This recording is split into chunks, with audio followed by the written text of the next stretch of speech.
Greg, in August, U.S. job layoffs reached their highest monthly total in 15 years, driven by economic uncertainty and market shifts. That's according to Challenger, Gray, and Christmas. At the same time, the Labor Department just announced employers added 142,000 jobs in August. In respect to job cuts, the tech sector led with AI being a leading cause, according to financial analyst Josh Steiner.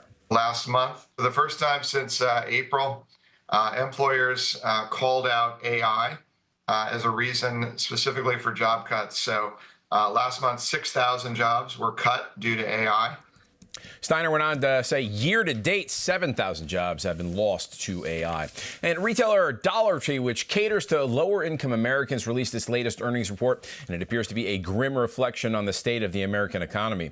Breitbart News reports what makes the earnings report notable, which shows net income down 1/3, is that even households earning over $125,000 a year, once thought immune to such cutbacks, are now tightening their belts and shifting from buying for want to buying for need.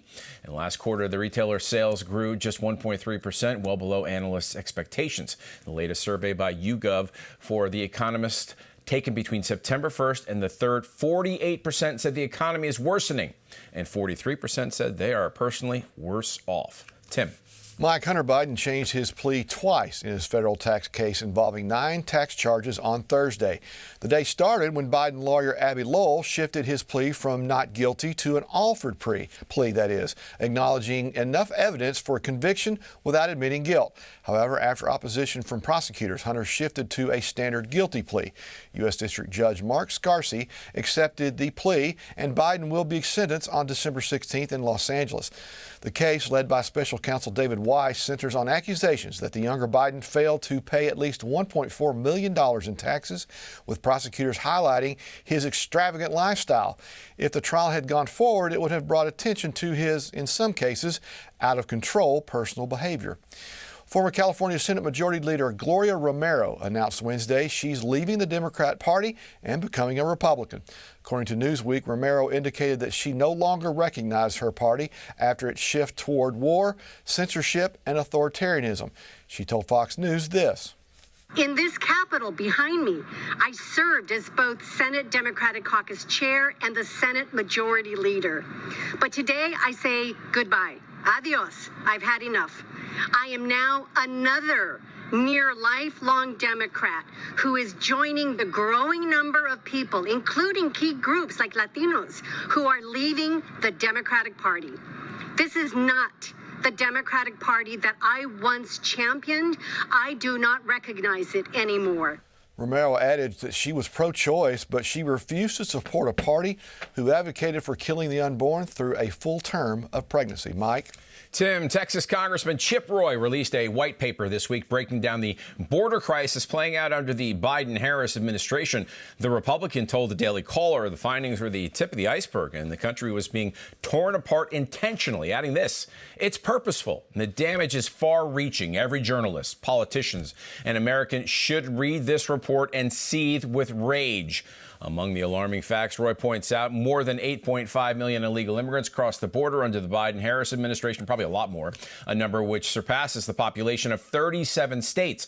Among them, 169 known or suspected terrorists. Fentanyl poisoning deaths now average 200 per day.